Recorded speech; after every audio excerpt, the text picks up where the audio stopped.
Byron's Newstead Poetry. This is a collection of Lord Byron's poetry about Newstead Abbey, his ancestral home, which was put together for the Newstead Byron Book Club, although of course anybody is welcome to listen along. I've put them in the order in which they were either published or written, and I think you'll see a progression in the way that he imagines and writes about the whole. I've also put a link in the comment area below where you can find a document including all the poetry and also some useful footnotes that will point out some of the history that is being talked about here. I've also added a couple of questions, and I'd love to hear people's opinions and answers in the comments. So which is your favourite of these representations of Newstead and why? Do you have a favourite verse or line that particularly strikes you? And do you think Byron was representing Newstead as it is or was he creating a sort of myth of Newstead? That question's probably going to be easiest for those who are based at Newstead. The first poem, On Leaving Newstead from 1803, has an epitaph from the poetry of Ossian. Why dost thou build the hall, son of the winged days? Thou lookest from thy tower today, yet a few years and the blast of the desert comes. It howls in thy empty court. Byron's poem begins here. Through thy battlements, Newstead, the hollow winds whistle. Thou, the hall of my fathers, art gone to decay. In thy once smiling garden the hemlock and thistle have choked up the rose which late bloomed in the way. Of the mail-covered barons who proudly to battle led their vassals from Europe to Palestine's plain, the escutcheon and shield which with every blast rattle are the only sad vestiges now that remain. No more doth old Robert with harp-springing numbers raise a flame in the breast for the war-laurelled wreath. Near Ascalon's towers John of Horiston slumbers, unnerved is the hand of his minstrel by death. Paul and Hubert too sleep in the valley of Cressy, for the safety of Edward and England they fell. My fathers, the tears of your country redress ye. How you fought, how you died, still her annals can tell. On Marston with Rupert 'gainst traitors contending, 4 brothers enriched with their blood the bleak field, for the rights of a monarch their country defending, till death their attachment to royalty sealed. Shades of heroes, farewell. Your descendant departing from the seat of his ancestors bids you adieu. Abroad or at home, your remembrance imparting new courage, he'll think upon glory and you. Though a tear dim his eye at this sad separation, 'tis nature, not fear, that excites his regret. Far distant he goes with the same emulation. The fame of his fathers he ne'er can forget. That fame and that memory still will he cherish. He vows that he ne'er will disgrace your renown. Like you will he live, or like you will he perish. When decayed, may he mingle his dust with your own. The second poem, an elegy on Newstead Abbey from 1807. Again, there's an epigraph from the poetry of Ossian. It is the voice of years that are gone. They roar before me with all their deeds. Byron's poem begins here. Newstead, fast falling, once resplendent dome, religion's shrine, repentant Henry's pride, of warriors, monks, and dames the cloistered tomb, whose pensive shades around thy ruins glide. Hail to thy pile, more honoured in thy fall than modern mansions in their pillared state. Proudly majestic frowns thy vaulted hall, scowling defiance on the blasts of fate. No mail-clad serfs obedient to their lord, in grim array the crimson cross demand, or gay assemble round the festive board, there's chief's retainers, an immortal band. Else might inspiring fancy's magic eye retrace their progress through the lapse of time, marking each ardent youth ordained to die, a votive pilgrim in Judea's clime. But not from thee, dark pile, departs the chief. His feudal realm in other regions lay. In thee the wounded conscience courts relief, retiring from the garish blaze of day. Yes, in thy gloomy cells and shades profound, the monk abjured a world he ne'er could view, or blood-stained guilt repenting solace found, or innocence from stern oppression flew. A monarch bade thee from that wild arise, where Sherwood's outlaws once were wont to prowl, and superstition's crimes of various dyes sought shelter in the priest's protecting cowl. Where now the grass exhales a murky dew, the humid pall of life-extinguished clay, in sainted fame the sacred fathers grew, nor raised their pious voices but to pray.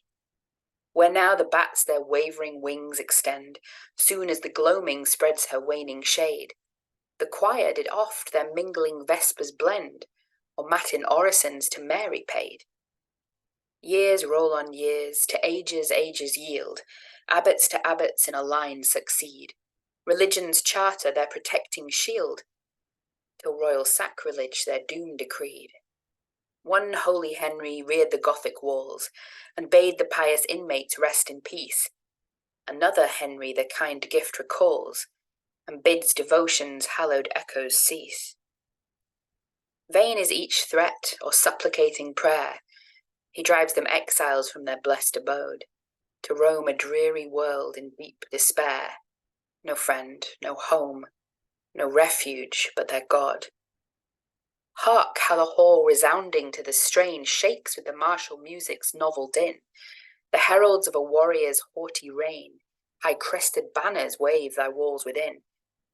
Of changing sentinels the distant hum, the mirth of feast, the clang of burnished arms, the braying trumpet and the hoarser drum, unite in concert with increased alarms. An abbey once a regal fortress now, encircled by insulting rebel powers, war's dread machines o'erhang thy threatening brow, and dart destruction in sulphureous showers. A vain defence, the hostile traitor's siege, though oft repulsed, by guile o'ercomes the brave. His thronging foes oppress the faithful liege, rebellion's reeking standards o'er him wave. Not unavenged the raging Baron yields, the blood of traitors smears the purple plain. Unconquered still his falchion there he wields, and days of glory yet for him remain. Still, in that hour the warrior wished to strew self-gathered laurels on a self-sought grave, but Charles' protecting genius hither flew, the monarch's friend, the monarch's hope to save.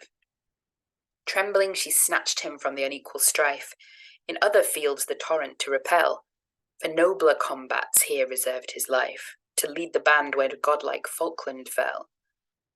From thee, poor Pile, to lawless plunder given, while dying groans their painful requiem sound, far different incense now ascends to heaven, such victims wallow on the gory ground. There many a pale and ruthless robber's course, noisome and gas, defiles thy sacred sod, or mingling man and horse commixed with horse, corruption's heap the savage spoilers trod. Graves long with rank and sighing weeds o'erspread, ransacked resign perforce their mortal mould. From ruffian fangs escape not e'en the dead, rapt from repose in search for buried gold. Hushed is the harp, unstrung the warlike lyre, the minstrel's palsied hand reclines in death. No more he strikes the quivering chords with fire, or sings the glories of the martial wreath. At length the sated murderers gorged with prey retire. The clamour of the fight is o'er, silence again resumes her awful sway, and sable horror guards the massy door. Here desolation holds her dreary court, what satellites declare her dismal reign? Shrieking their dirge, ill-omened birds resort to flit their vigils in the hoary fane. Soon a new morn's restoring beams dispel the clouds of anarchy from Britain's skies. The fierce usurper seeks his native hell, and nature triumphs as the tyrant dies. With storms she welcomes his expiring groans. Whirlwinds responsive greet his labouring breath. Earth shudders as her caves receive his bones, loathing the offering of so dark a death. The legal ruler now resumes the helm. He guides to gentle seas the prow of state.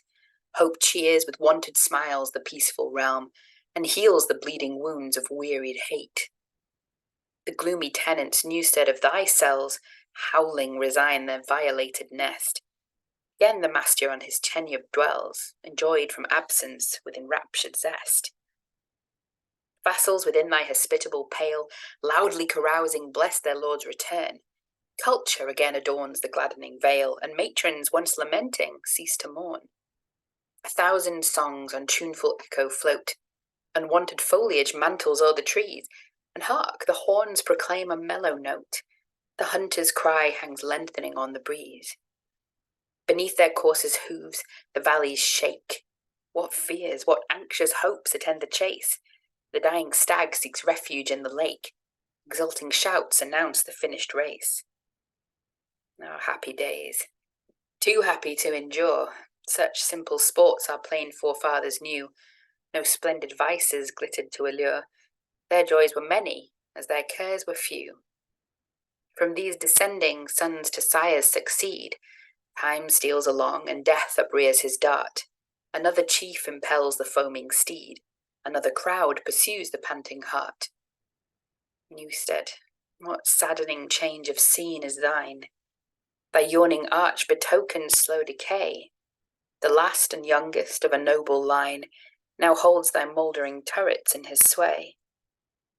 Deserted now he scans thy grey worn towers, thy vaults where dead of feudal ages sleep, thy cloisters pervious to the wintry showers. These he views, and views them but to weep.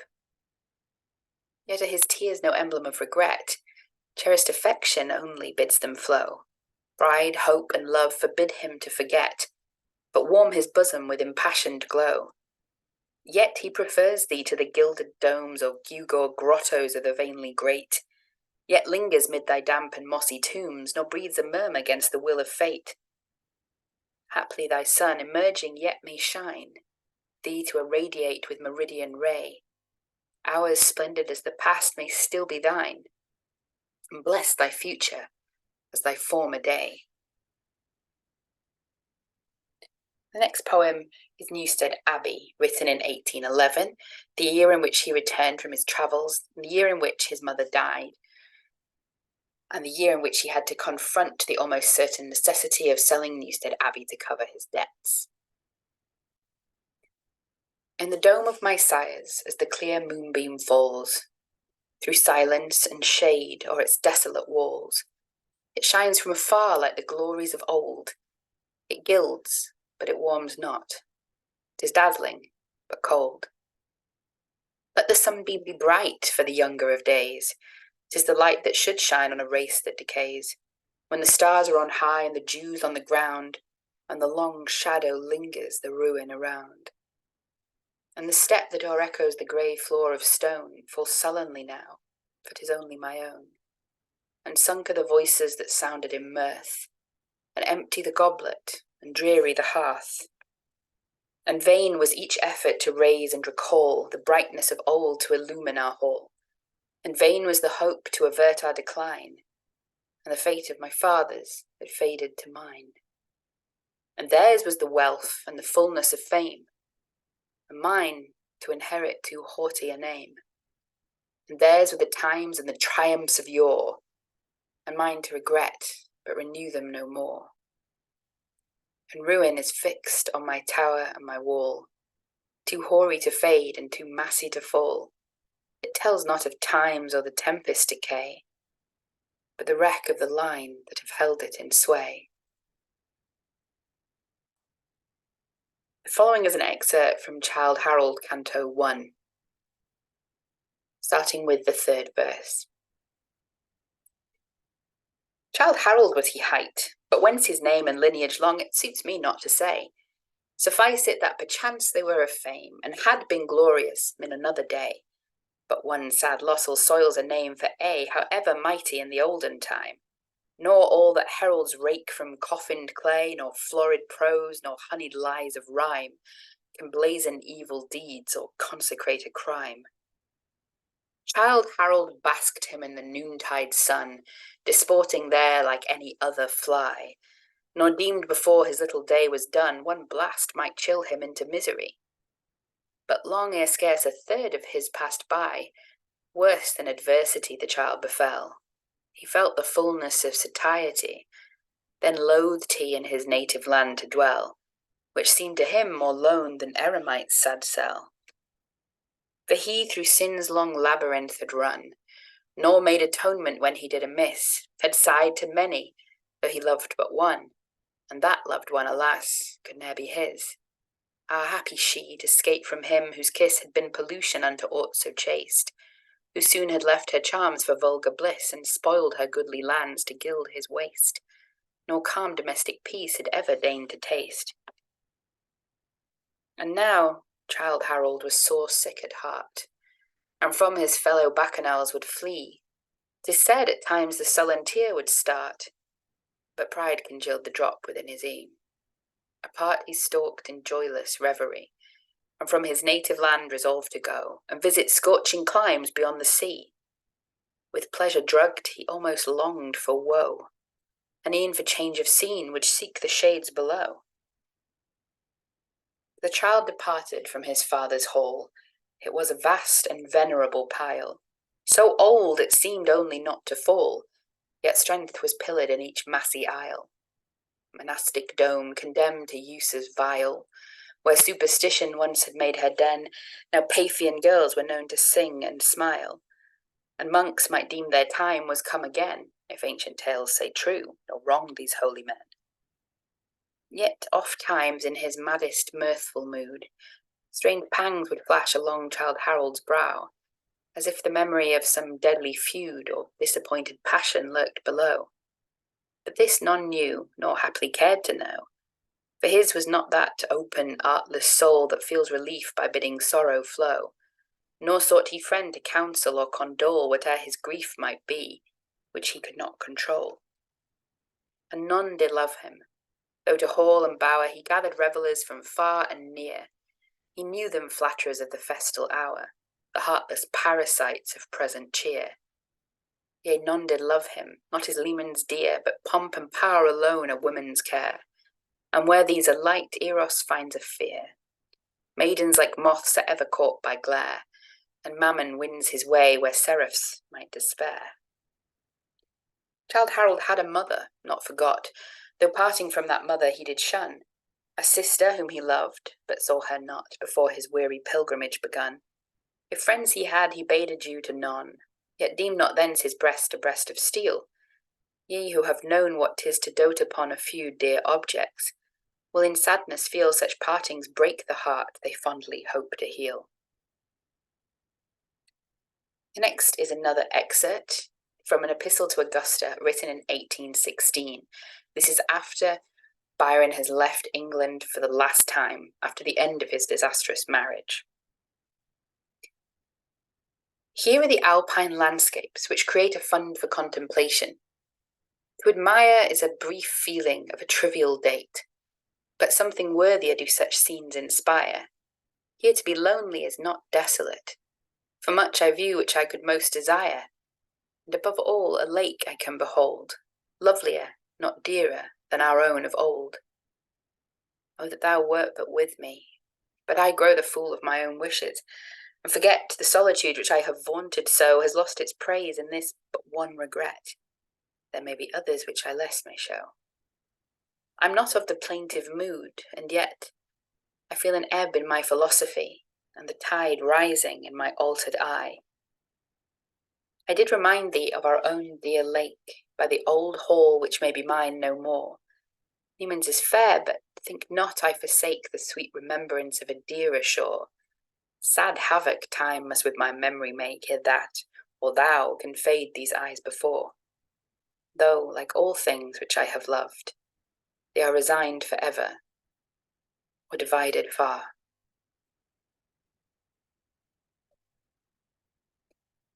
The following is a lengthy extract from Don Juan, or Don Juan, Canto 13, starting at verse 55.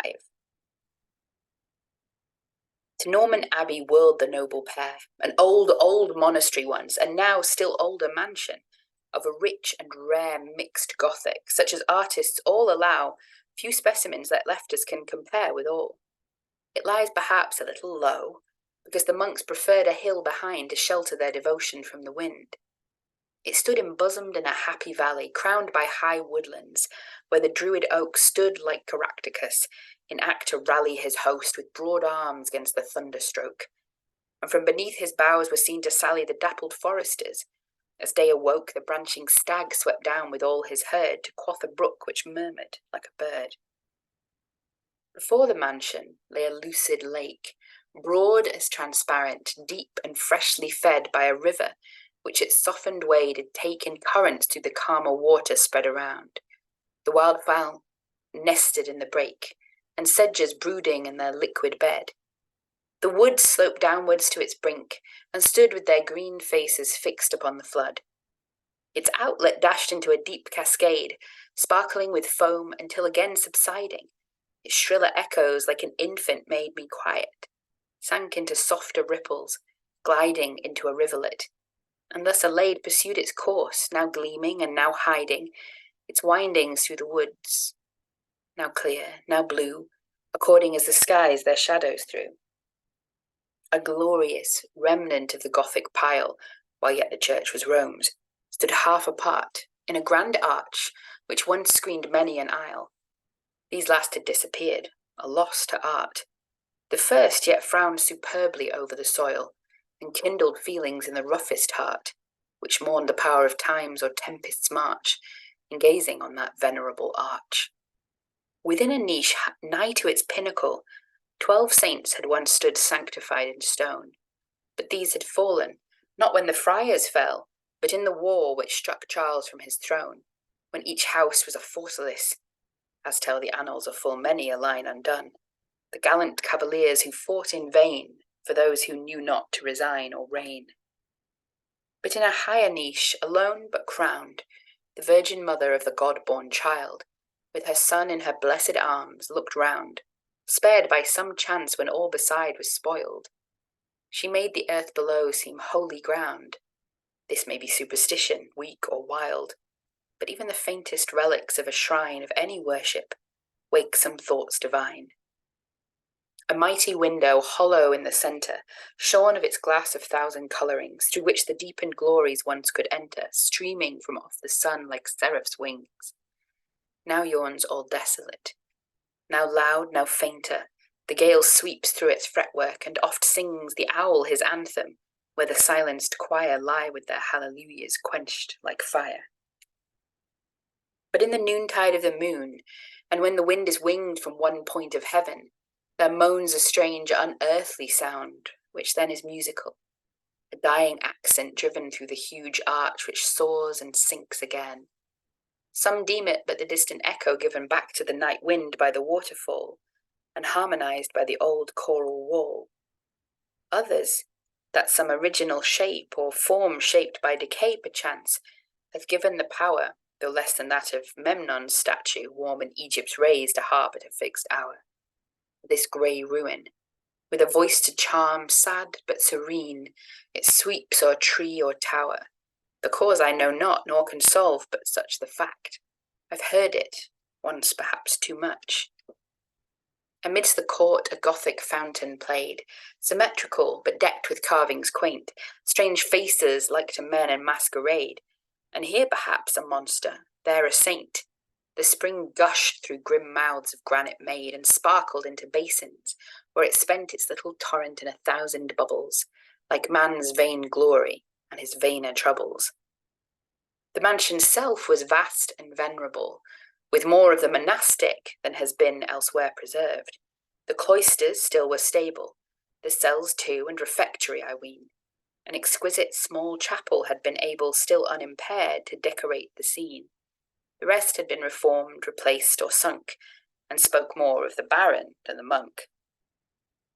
Huge halls, long galleries, spacious chambers, joined by no quite lawful marriage of the arts, might shock a connoisseur, but when combined formed a whole which, irregular in parts, yet left a grand impression on the mind, at least of those whose eyes are in their hearts. We gaze upon a giant for his stature, nor judge at first if all be true to nature. Steel barons molt in the next generation to silken rows of gay and gartered earls, glanced from the walls in goodly preservation, and Lady Marys, blooming into girls with fair long locks, had also kept their station, and countesses mature in robes and pearls, also some beauties of Sir Peter Lely, whose drapery hints we may admire them freely. Judges in very formidable ermine were there, with brows that did not much invite the accused to think their lordships would determine his cause by leaning much from might to right. Bishops who had not left a single sermon, attorneys general, awful to the sight, as hinting more, unless our judgment warps us, on the Star Chamber than of habeas corpus. Generals, some all in armour of the old and iron time, ere lead had taken the lead, others in wigs of Marlborough's martial fold, huger than 12 of our degenerate breed, lordlings with staves of white or keys of gold, Nimrods whose canvas scarce contained the steed, and here and there some stern high patriot stood, who could not get the place for which he sued. But ever and anon to soothe your vision, fatigued with these hereditary glories, there rose a Carlo Dolce or a Titian, or wilder groups of savage Salvatores. Here danced Albano's boys, and here the sea shone in Vernet's ocean lights, and there the stories of martyrs awed, Spagnoletto tainted his brush with all the blood of all the sainted. Here sweetly spread a landscape of Lorraine, there Rembrandt made his darkness equal light, or gloomy Caravaggio's gloomier stain bronzed o'er some lean and stoic anchorite. But lo, a Teniers woos, and not in vain, your eye is to revel in a livelier sight. His bell-mouthed goblet makes me feel quite Danish, or Dutch with thirst. What ho, a flask of Rhenish. It's quite a jolly way to end our review of the Newstead poetry there. That was written in the last years of Byron's life, when he hadn't seen Newstead Abbey for many years, and it's an incredible detailing and reflection on the building.